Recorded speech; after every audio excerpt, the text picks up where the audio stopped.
Hello everyone, welcome back to my channel. My name is Laura, this is Culture Nonsense, and I got a new camera I'm pretty excited about testing out. So today is the first time I'm using this for a video, so we'll see how it goes. Still got a lot to learn. Remember to hit that thumbs up button if you like this video, subscribe to the channel if you would like more videos like this, and also since this trial is coming to a close, I promise I will have more things in the future that are not Theranos related if that doesn't happen to be your jam. So today we are going to dive into testimony from Elizabeth on Monday, November 29th. We're just talking about that one day of testimony because there was a lot, and I'm trying to keep these videos a little bit shorter and more consistent. Now, as some of you might know, testimony was pretty shocking for this day. There was a lot of allegations against Sunny Balwani, and we're going to rewind a little bit and talk about everything that she mentioned before this. So if that's the only thing you're interested in, I'm going to put a timestamp in the description so you can jump ahead to that part of the video if you wouldn't care to hear what happened before. I'm also going to reference a couple things I talked about in my last video because I found out some more information that kind of helped with certain points I made. We talked about how Theranos was using those commercial analyzers instead of its own proprietary machines, and I was wondering why, they couldn't have just built more of their own machines. Apparently there was an issue with the amount of machines they had, letting off a bunch of heat and also sucking up a bunch of power from the building. It just wasn't feasible for them to have more of their own proprietary machines in the building. However, at that point, I wouldn't be thinking, oh, let's get some other machines. I would be thinking, how do I fix this machine I already have, because categorically it seems to just be worse than the other machines if it can't run multiple samples at once, if it sucks up a huge amount of power, if it lets off a huge amount of heat, and then also, by the way, it's not really working to run all of these tests. Just seems like their machine was not doing well. Also, to go back to a point where Ian Gibbons wrote these notes to Elizabeth, or had this document talking about how Theranos' technology was doing well. I guess a lot of that was more of a wish list for things that could happen in the future. It wasn't everything is performing right now exactly how we'd like it. It's if these things were to happen in the future, that would be great. Here's what I would like to see. It was a lot of aspirational thinking. So once again, even in the trial, we have Elizabeth Holmes portraying something as this was happening in the present rather than this was actually aspirational and this is what we hoped to achieve in the future. Okay, now that's out of the way, let's get to the trial. So at the beginning of her testimony Monday morning, there was, of course, a bit of a delay, I believe for about an hour and a half. Elizabeth Holmes talked about how Theranos really wanted to increase healthcare, saying people have a fundamental right to their own health.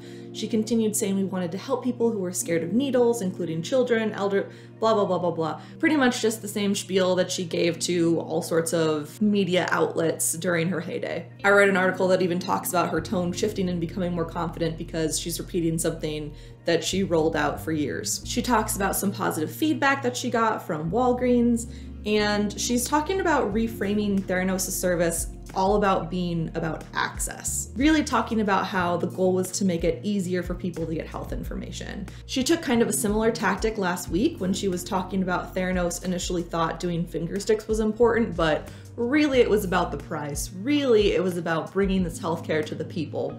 So her quote from last Tuesday was, "We were thinking that finger stick was going to be a really big deal. We learned that the price was far more significant to the people who were coming to visit us. This contradicts Walgreens execs who said that the low percentage of finger stick draws was important and contributed to the failure to complete the nationwide launch." I think this is important because she's trying to say, well, what we really learned was the price was important to people. So the fact that we were doing venous draws, that wasn't really the thing. We shifted from only focusing on finger sticks to doing venous draws because the price point was the thing that was really important to people. Essentially an excuse for why they weren't doing as many finger stick tests when they said that was what they were all about. She also again talked about her narrative of military contracts and relationships, trying to counter the narrative presented at trial from the prosecution. She said that Theranos spent tens of millions of dollars over several years trying to create a device capable of being used in the field by the military. Jurors saw a contract Theranos entered into with US Central Command in late 2012, which called for a study to be conducted in Afghanistan using this Theranos device. Before starting the study, Theranos had to customize its device for military use, involving complex scientific and engineering work. She said military representatives visited Theranos and looked at the technology. By the end of 2014, the work on Theranos' end wasn't done, and the study never happened. Asked if she was disappointed, Ms. Holmes replied, "Very much so. I continued to believe we would see it through." Sure. Now, this talk about the military contradicts what a lot of witnesses said before in the prosecution's case. We have a number of quotes from investors like, "They told us that the technology had been used in the battlefield on medevacs, for example, and that getting diagnostic information to medical personnel in that setting was a matter of life and death." That's from Brian Grossman. "They emphasized how their technology had been able to do that in those difficult conditions," said Mr. Grossman. Lisa Peterson, a representative for the DeVos family, described a conversation with Ms. Holmes where they discussed certain instances in which they were using the analyzer in real life. Ms. Peterson recalled that Ms. Holmes said they were using them on military helicopters. Investor Brian Tolbert also heard about the military, saying this is something that really resonated with me. So on Monday in trial, Ms. Holmes countered that she was trying to convey they were doing a lot of work on developing this new device for use on medevacs, but not actually using it currently for those purposes. Theranos in 2012 signed a $75,000 contract with the US Army related to the development of field-stable lab set. The contract ended early the next year when Theranos was kind of shifting towards commercial use for their analyzers. They hadn't met a deadline that the Department of Defense put forth for specifications for a device that would actually work in the battlefield. In addition to saying this was work they were trying to develop, she said it was something I was incredibly proud of, and Theranos was working with the military to be able to test the technology. She testified that in her view, she was talking about potential applications for the technology in pitches to investors. Good thing the investors didn't know that, right? Investors testified earlier that they understood Ms. Holmes to be saying Theranos was doing active work with the military, which appealed to them and contributed to their decisions to give Theranos millions of dollars. Jurors also heard audio clips of Ms. Holmes speaking to investors in a 2013 call, including mention of the military relationship. And so the ability to take a technology like this and put it in flight, specifically on a medevac, has the potential to change survival rates, she said in an audio clip. And what it does is makes it possible to begin transfusions and stabilization in place, she continued, adding that Theranos was doing a lot of work there. In my view, she's trying to convey a lot of things that ended up with investors being misled. This is exactly what happened with the forged Pfizer and Schering-Plough reports. You know, she said she was trying to convey this is work they did with these companies, but apparently she did not convey things accurately, and I think that's kind of on purpose. She uses a lot of language that dances around things, doesn't make it very specifically clear that, for example, they're using a medevac right now in the battlefield. But she says just enough to make people think these things, and then tiptoes back and draws the line just so that she's not using explicit language. But she paints the picture and conveys the idea that it's actually happening. But she's safe because certain language she's used has been so vague. So she can say, that wasn't my intention at all. She also testified that she was not actively involved in the management of the lab, and this fell to Sunny Belwani. Also talking about Theranos' first lab director and being told a regulatory inspection in 2011 went well. She's trying to distance herself again from the day-to-day management of the lab as a way of arguing that she wasn't aware of any problems with Theranos' technology. She keeps trying to distance herself from the day-to-day of the lab to maintain this argument that she wasn't aware of any issues with Theranos' technology. Interestingly enough, when they talked about Ian Gibbons last week, they didn't mention that she fired him on the spot after he brought up concerns about Theranos' technology. And in combination with his treatment at Theranos and his depression, he eventually ended up taking his own life. It's unclear if the prosecution is going to try to bring up Ian Gibbons, but everything that happened with him, even though it was a personal tragedy, is unfortunately a bit outside the scope of the wire fraud investigations, and it's not like they can blame his unfortunate suicide on Elizabeth Holmes, so they may not mention it. However, it was something that, like I said, that was a tragedy, and in conversations with his wife, it's been pretty apparent that Theranos was one of the reasons why he was stressed and depressed. The jurors also heard about Tyler Schultz on Monday. Ms. Holmes walked the jurors through an email she received from Theranos senior scientist Daniel Young in February 2014, detailing a meeting he had with Mr. Schultz and how he answered Mr. Schultz's many questions about lab processes. He acknowledged now understanding the calculations, so the issue was closed. Dr. Young wrote in one portion of the email chain, Ms. Holmes testified that she believed Dr. Young, whose degree is in bioengineering, that he'd allayed Mr. Schultz's concerns. But in April of 2014, Mr. Schultz sent Ms. Holmes an email with even more questions and concerns. Tyler, these are very, very serious comments and allegations you're making. I'm going to have the team go through this line by line, so it will take some time before I get back to you on this, Ms. Holmes replied. Ms. Holmes testified that she forwarded this email to Dr. Young as well, and was satisfied that he had addressed Tyler's second set of questions over proficiency testing. Dr. Young, she said, had the expertise to explain the lab regulations to a lab employee. Now, for those of you who don't know, Tyler Schultz later became a whistleblower and was very instrumental in the reporting from John Carreyrou. However, it took a little while for him to actually get on board because Theranos was so litigious. In fact, we've seen text messages between Sunny and Elizabeth where they're discussing this and what they should do about potential whistleblowers, including Tyler. And they sent lawyers to his grandfather's house because his grandfather was George Schultz on the board of directors. And they sent lawyers there to ambush him and to try and sign an NDA. And about this, Ms. Holmes said, I think we were too aggressive. We were so focused on trying to protect these inventions and trade secrets that we lost sight of the big picture. I mean, too aggressive doesn't even begin to cover it. They were so secretive and so in the mindset of, you have to conform to our narrative. If anyone deviated from that, there were serious ramifications.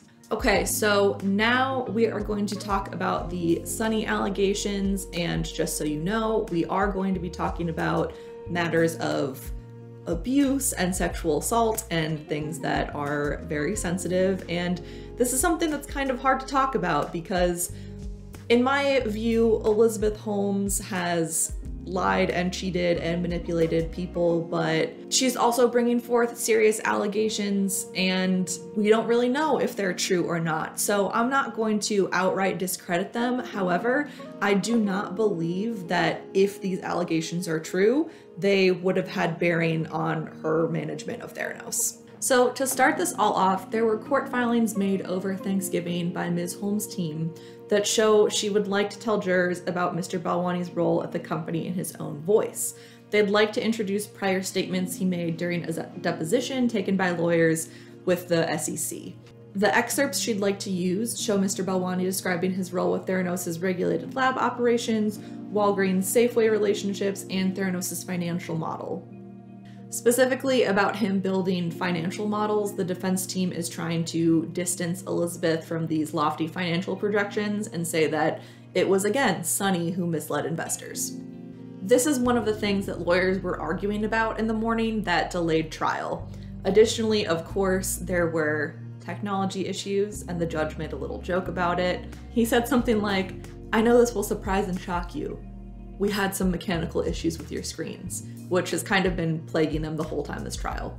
Anyway, we got a whole nother batch of text messages between Sunny and Elizabeth, which again, I will have linked in the description below if you would like to read all of them. This came late Sunday night, so there were already a lot of coverage talking about different messages. This is a selection of messages from 2013 through mid-2016. They include them talking about personal things as well as the discussion of running Theranos.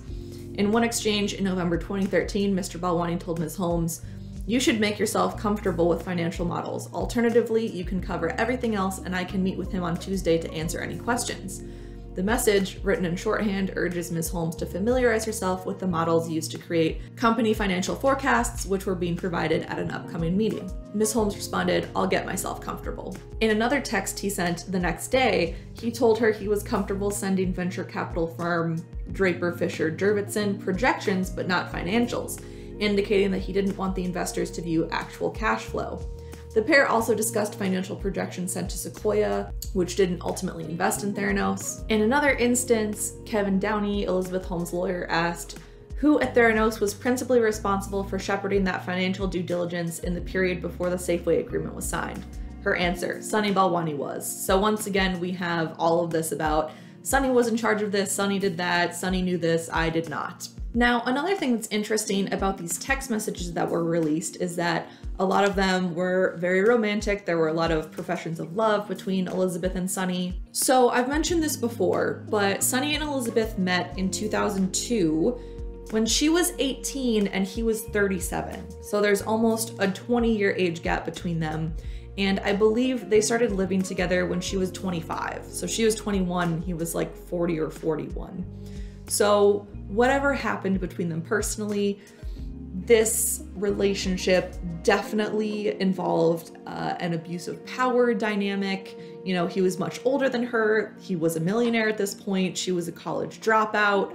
So again, whether or not there was the actual abuse that she described, I believe any young woman getting into a relationship like this with a much, much older man who has a vast difference in life experience is going to kind of mess you up in some way, because in the relationship, in almost every way, you're kind of the inferior. You're young, you don't have life experience, you don't have money, you don't have an established career.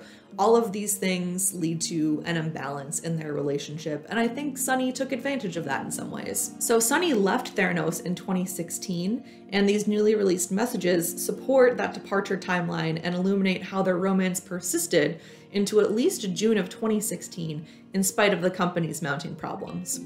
In April of 2016, Mr. Balwani texted Ms. Holmes, "My heart is missing its heartbeat." She replied, "Ditto.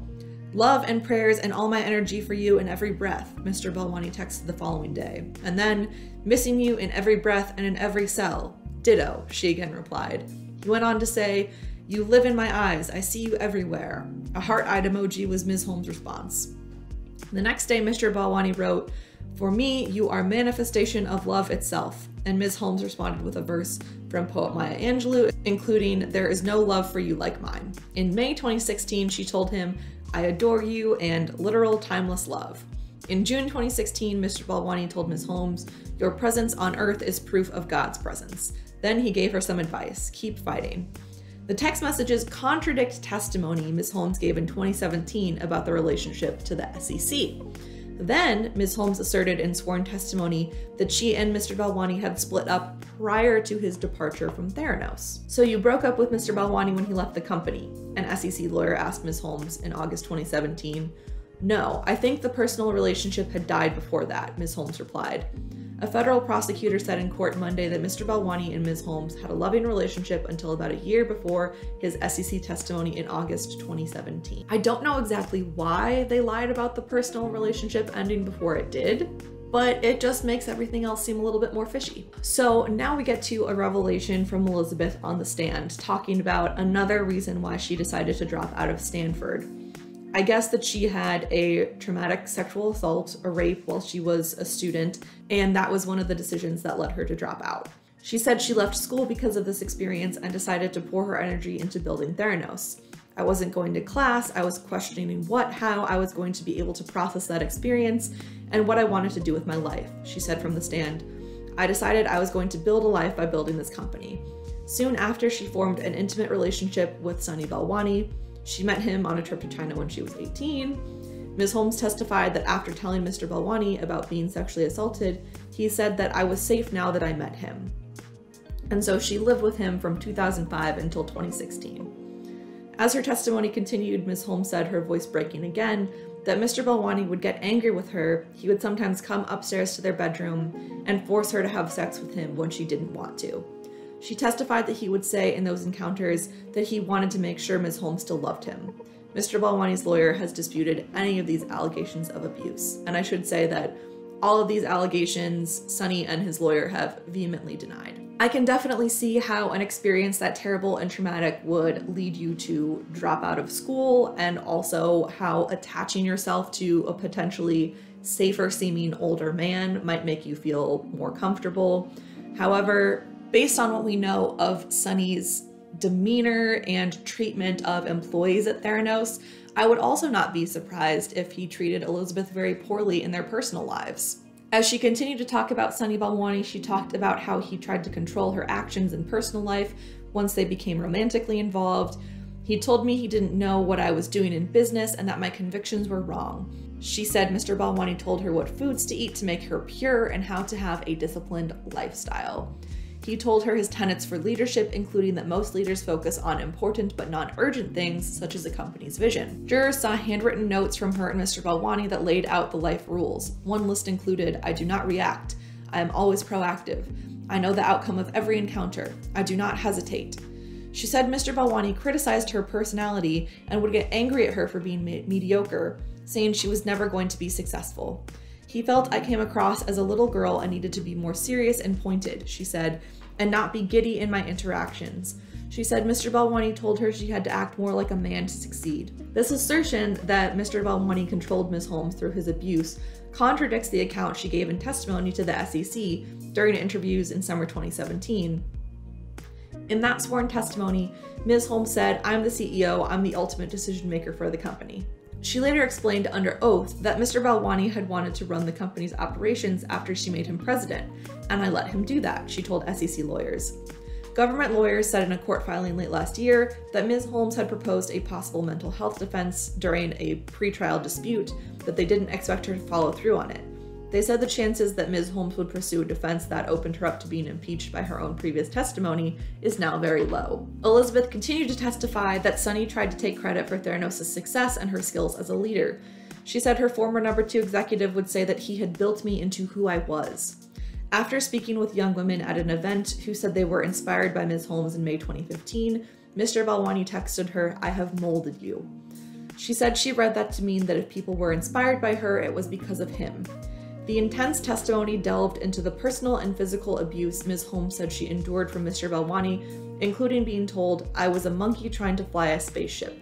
Jurors saw notes that Ms. Holmes made of insults Mr. Balwani said to her, including when she recalled him once saying, "I don't enjoy being in a company that's not going to win," and "so angry at myself for coming." People close to Ms. Holmes during her years leading Theranos told the Wall Street Journal in interviews earlier this year that they observed Mr. Balwani generally deferring to Ms. Holmes, at least in public, and that Ms. Holmes seemed to be in full control of decisions made at the company. This is also backed up again by private text messages we see between the two of him where he's deferring to her, and also the fact that in a lot of meetings with investors, it was Elizabeth doing all the talking. She was the one who met with people. It wasn't Sunny telling her what to do or say. She was the ultimate decision maker. So again, terrible if this is true how he treated her in their personal life. Terrible if she's making this up, but at the end of the day, I don't believe that this personal relationship had a bearing on how she ran the company. Again, even in areas of business that Mr. Balwani led, such as its partnership with the drugstore Walgreens, observers said Ms. Holmes appeared to keep a tight grip on the company's actions. There wasn't a decision made at the company that didn't go through her, one former Walgreens official involved in the failed partnership said in an interview last week. Elizabeth talked about when she moved out of her apartment with Sunny. She said he wasn't who I thought she was, and she realized she needed to try to fix the company without Sunny. Her brother helped her move out while Sunny was in Thailand, and when Mr. Balwani found out, he said he was getting on a plane to fly back. I will say it is a little telling if you're trying to leave while your partner is out of the country and they can't stop you, and then he immediately tries to come back when you let him know you're moving out. That's a little bit of a red flag. This is interesting. Ms. Holmes said she wasn't trying to say Mr. Balwani controlled statements she made to investors, to journalists, to business partners such as Walgreens or Safeway, or to the board. Asked by her lawyer what impact, if any, the personal relationship with Mr. Balwani had on her Theranos work, she said, "I don't know. He impacted everything about who I was, and I don't fully understand that." The testimony then turned to changes she made at the company after Mr. Balwani left, including hiring a new management team. So it seems that Elizabeth knows she can't directly say, he made me say this, he made me do that. I think the argument is just, in general, he made me confused about who I was, he made me question every decision that I made, and this led me to believe things from other people that I maybe shouldn't have, to not look into things that I should have because I didn't trust myself. That's what I'm getting from this. And finally, wrapping up her testimony, Ms. Holmes talked about how she never cashed out any of her shares. She controlled a 50% stake in the company and never sold off her shares, even though if she had cashed out, she would have been a billionaire. And so I think this is trying to point to the fact that, oh, well, see, she was really a good person. It was all about the technology. She didn't cash out when she had the chance. She could have become a billionaire, but it was just about making this invention. That's all she really cared about. That concludes her testimony from her defense team. So she's now open to cross-examination starting Tuesday, November 30th. And the prosecution has said they're going to hopefully just do this in one day. So I'm going to make another video about her cross-examination. Again, hopefully it's all in one day, so it can just be one video. Let me know what you think about the Sunny abuse allegations in the comments below. Like I said, it's not really up to me to speculate if they did or didn't happen. However, I don't think they have a bearing or much of an impact on the way she ran Theranos. It's definitely an interesting attempt to try to distance herself from all of the decision-making, or saying she wasn't really in a correct state of mind for over a decade, if Sunny's influence is to be believed. And that's all I'm going to talk about today. So like this video if you like it, subscribe to the channel, and I will see you guys in my next video. Have a great day. Bye.